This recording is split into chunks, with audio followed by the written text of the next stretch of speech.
జిల్లా కేంద్రంలో కృష్ణానగర్లో ఉమాశంకర్ గార్డెన్స్ లో ప్రముఖ పౌరాణిక వేద పండితులు మంచిర్యాల వ్యాస్తలు బుర్ర భాస్కర్ శర్మచే విష్ణు పురాణ ప్రవచన సప్తాహం సోమవారం ఘనంగా ప్రారంభమైంది. పౌరాణికులు తిగుళ్ల విశ్వశర్మ, పాలెపు చంద్రశేఖర్ శర్మ, నంబి చిన్నస్వామి జ్యోతి ప్రజ్వలన కార్యక్రమంలో పాల్గొని ప్రసంగించారు. సోమవారం తొలి రోజు సత్యవతి జననం గురించి వివరించారు. నిర్వాహకులు ఊటూరు అశోక్ కుమార్, రమాదేవి, ఊటూరు ఓంకార్, నవత దంపతులు, సామాజిక కార్యకర్త తౌటి రామచంద్రం, భక్తులు అధిక సంఖ్యలో పాల్గొన్నారు. విచ్చేసిన భక్తులకు అల్పాహారం అందజేశారు.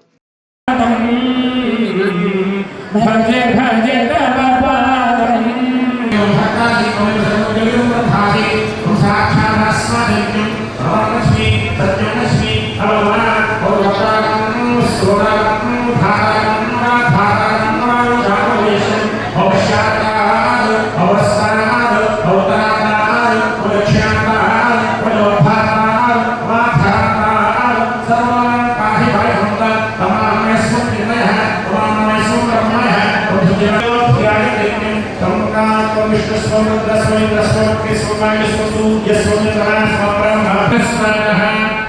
श्री भवानी शंकरादेवी राजराजेश्वर रुद्रयदाभ्योनः संकल्पिता पुरुषोत्तमसेन श्री विष्णु पुराण प्रवचनात्मके संकल्पित सप्ताहात्मिक श्री महाविष्णु पुराण विस्यायतु अस्मद्गुरुभ्यो नमः.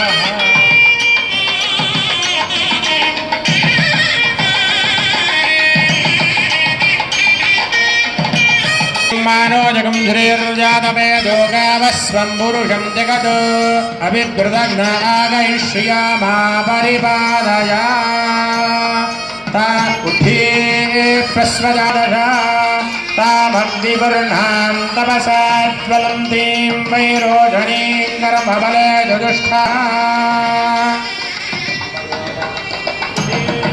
स्वजातवेदो भग्नं निरुतिं ममार्णां तपसा ज्वलन्तीं वैरोचनीं कर्मफले सुजुष्टाभ्यो नमः. ये ते गन्धाक्षत पुष्पैरभ्यर्च्य नमस्करोमि.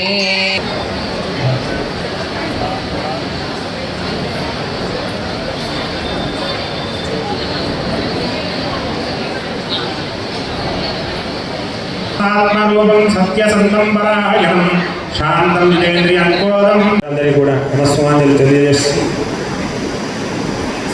వ్యాస భగవాన్ యొక్క స్వరూపంలో ఉన్నటువంటి బ్రహ్మశ్రీ భాస్కర శర్మ గారి యొక్క పాదపద్మలను స్పృశిస్తూ వచ్చినటువంటి భక్తులందరినీ కూడా స్వాగతిస్తూ ఏదైనా ఒక కార్యక్రమాన్ని చేయాలంటే సత్సంకల్పం ఉండాలి.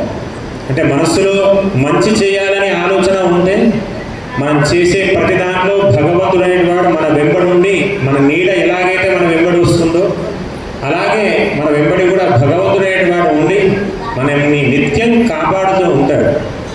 18 పురాణాలు రచించారు వ్యాస భగవాన్. దానికి ఒక చిన్న శ్లోకాన్ని కూడా చెప్తారు పెద్దలంతా. మద్భయం భద్భయం చేవ భద్రయం చతుష్టయం అన్న. ఈరోజు జగదాలయ పట్టణంలో ఒక విశేషమైనటువంటి కార్యక్రమానికి విచ్చేసినటువంటి భగవత్ బంధువులందరికీ కూడా స్వాగతం, సుస్వాగతం. ఎందుకు విశేషం అంటే నిన్నటి నుండే మనకు ఒక అధిక మాసం అనే మాసం ప్రారంభమైంది. జూన్ 15 దాకా అధిక మాసం. మరి అధిక మాసంలో ఈ అధిక మాసము సూర్యచంద్ర గమనాలను బట్టి 3 సంవత్సరాలకు 33 రోజులు మిగులుతాయి. ఆ 33 రోజులను కలిపి అధిక మాసంగా చెప్పబడుతూ ఉంది. మరి అధిక మాసాన్ని ఈ అధిక మాసంలో గృహప్రవేశాలు లేవు, వివాహాలు లేవు, శుభకార్యాలు ఏవి కూడా లేవు. అప్పుడు ఈ మాసాన్ని పాపం అందరూ కూడా బాగా తిట్టుకుంటున్నారట. అప్పుడు వెంటనే మాసదేవత వెళ్ళి అఖిలాండ కోటి బ్రహ్మాండ నాయకుడు నిత్య సత్యచిత్ ఆనంద స్వరూపుడు వైకుంఠవాస అయినటువంటి ఆ శ్రీమన్నారాయణ మరి అటువంటి పురుషోత్తమ మాసంలో ఇచ్ఛాశక్తి, జ్ఞానశక్తి, క్రియాశక్తితో వచ్చినటువంటి మీ అందరికీ కొంత ఆలస్యమవుతుందని గురువు గారికి తెలుసు, అందరికీ తెలుసు. మరి గురువు గారి గురించి చెప్పాలంటే వారు ఎన్నో రంగాలలో మాకంటే వారికి సాష్టాంగ ప్రణామాలు మనమంతా కూడా అర్పించుకుంటూ పురుషోత్తమ మాసంలో ఈ యొక్క కార్యక్రమం నడుస్తూ ఉంది. మరి నిజంగా చెప్పాలంటే మన జగదాలయ పట్టణం ఈరోజు ఈ ఉమాశంకర్ గార్డెన్లో ఇది నైమిషారణ్యం. ఇప్పుడు మీరంతా ఆయన సూత మహర్షి అయితే మీరంతా శౌనకాది కోను. గతించినటువంటి పెద్దల పేర్ల మీద జలదానం చేయండి. కొన్ని దానాలు చెప్పారు. 33 అపూపలు అంటే ఉబ్బడాలంటారు, ఇంకా రకరకాలు చెప్తూ ఉంటారు. 33 మన చేతితో చేసినటువంటి ఈ సీజన్లో దొరికే ఫలాలు ఏది పడితే అది కూడా దానానికి చేయకూడదు. అదేవిధంగా జలదానం శ్రేష్టం, అన్నదానం శ్రేష్టం.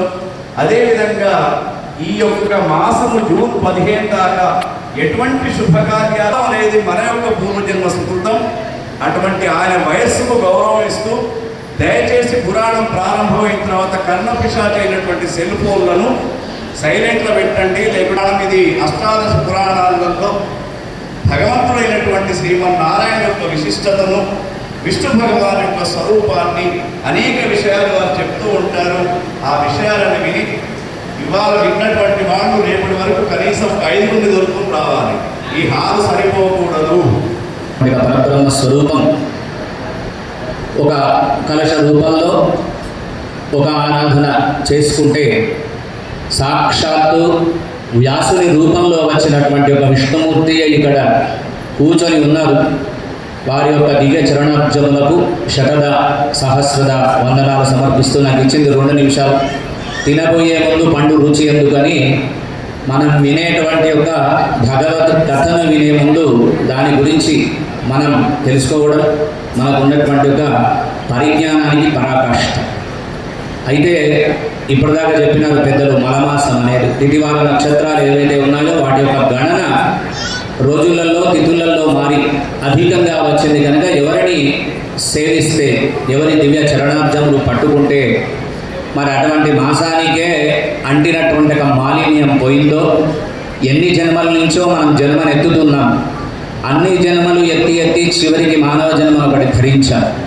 ఈ మానవ జన్మ ధరించినటువంటి ఒక మనిషి తరించడానికి ఏ మార్గం గొప్పనైనది అని బాగా ఆలోచన చేసి అన్యథా శరణం నాస్తి త్వమేవ శరణం మమ, నీ దివ్య చరణాబ్జములు పట్టుకుంటే తప్ప మళ్ళీ పునర్జన్మ ఉండదు. కనుక మరి ఈ పునర్జన్మ లేకుండా ఉండాలి అంటే బాగా మన మనుషులం కనుక మనకు ఆలోచన ఏముంటుందంటే రూపాయి ఖర్చు చేస్తే దానికి రూపాయి కన్నా 1 పైసా లాభం ఉంటే తప్ప మనం ఆ పని చేయం.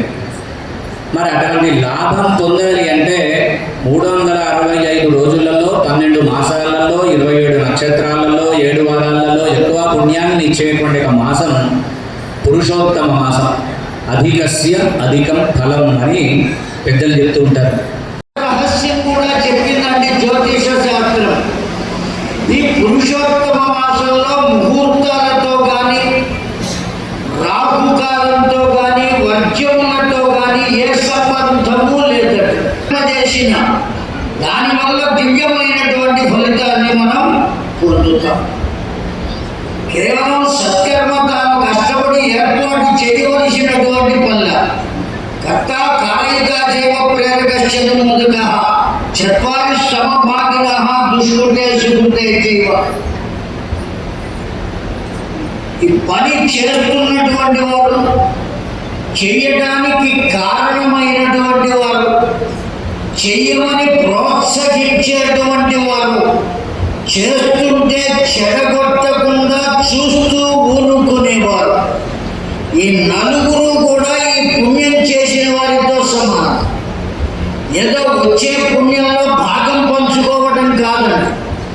చేసిన వారికి ఎంత పుణ్యం వస్తుందో, ప్రోత్సహించిన వారికి, చేస్తుంటే చెడగొట్టకుండా చూస్తూ ఊరుకున్న వారికి, కారణమైన వారికి అందరికీ కూడా సమానమైనటువంటి ఆ పుణ్య భాగంకలు చెప్పారు ఇందాక.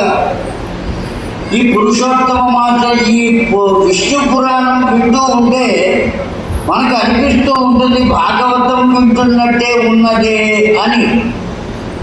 జాగ్రత్తగా వింటున్నారు కదండి, కూడా దీంట్లోనూ ఉంటాయి.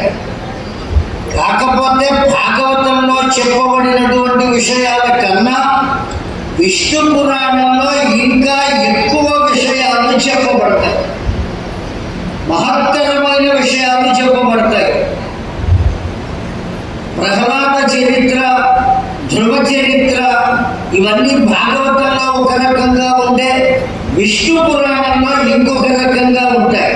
విష్ణు పురాణము అని పెట్టారు అంటే విష్ణువు అంటే సర్వవ్యాపకుడు అని అర్థం. ఆ సర్వవ్యాపకుడైనటువంటి వాడు ఎవరో అతడిని గురించినటువంటి వివరణ మొత్తం ఉన్నది. నారాయణని మహాత్మ్యం చెప్పింది ఎవరయ్యా అంటే పరాశరుడు వారు చెప్పారు. ఎవరి పరాశరుడు వారు అంటే వ్యాస భగవానునికి తండ్రి అండి.